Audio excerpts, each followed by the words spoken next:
ये दुकान देख रहे हैं आप, शटर गिरा हुआ है, बाहर एक तस्वीर रखी है और उस तस्वीर पर माला चढ़ी है। पहली नजर में लगेगा शायद किसी बड़े बुजुर्ग की याद में फोटो रखी गई है, लेकिन सच इससे कहीं ज्यादा डरावना है। ये दुकान है विपिन की और ये तस्वीर है उसकी पत्नी निकी की। वो निकी जिसकी 13वीं हाल ही में हुई है, लेकिन 13वीं भी किसी घर के आंगन में नहीं बल्कि इसी दुकान के बाहर हुई। क्यों? क्योंकि निकी की मौत के बाद से उसका पूरा ससुराल जेल में है, घर पर ताला लटका हुआ है। ऐसे में गांव वालों और कुछ दूर के रिश्तेदारों ने मजबूरी में यही दुकान निकी की 13वीं के लिए चुन ली। अब जरा सोचिए, 13वीं का मतलब मौत को हुए 13 दिन गुजर चुके, लेकिन पुलिस अभी तक ये साफ नहीं कर पाई है कि निकी की मौत हुई कैसे। क्या वो आग में जली, या उसे जलाया गया, या खुद जली, वो सिलेंडर फटा, या फिर कुछ और ही कहानी सब के पीछे है। इतना ही नहीं, उस दिन घर के अंदर हादसा हुआ था या कोई साजिश के तहत इस पूरी चीज को अंजाम दिया गया, लेकिन आज तक निकी का मोबाइल फोन भी गायब है। अब सवाल यहाँ ये उठता है कि आखिर उस फोन में ऐसा क्या था जिसे किसी ने छिपाने की कोशिश की। नोएडा पुलिस ने अब तक निकी के बेटे, बहन कंचन, माँ बाप और भाई तक से पूछताछ कर ली है। पति और ससुराल वाले पहले ही जेल में हैं, लेकिन असली सच अभी भी पर्दों के पीछे दबा हुआ है।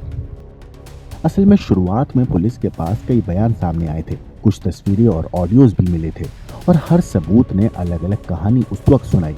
कभी लगा हादसा है, कभी लगा साजिश है, और अब इस पूरे केस में सबसे बड़ा राज छिपा है उसी गायब फोन में।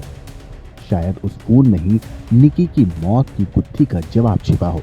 अब इस फोन की तलाश की जा रही है ताकि सच पता लगाया जा सके कि आखिर उस फोन में ऐसा क्या कुछ छिपा था जिस वजह से उसे गायब करने की नौबत आ गई। हालांकि इस पूरे मामले पे जब निकी की बहन कंचन से बात की गई तो उसने क्या कुछ कहा, वो सुनने के बाद आप भी हैरत में पड़ जाएंगे। तो सुनिए निकी की बहन कंचन ने अपनी बहन के फोन गायब होने के ऊपर क्या कुछ कहा है।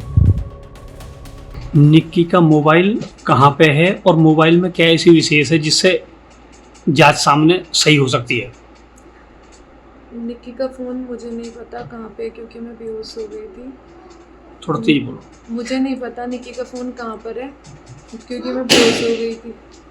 और जो सारी चीज़ें बोली जा रही हैं कि फ़ोन में या पेन ड्राइव में, वो निराधार है, उनका कोई आधार नहीं है।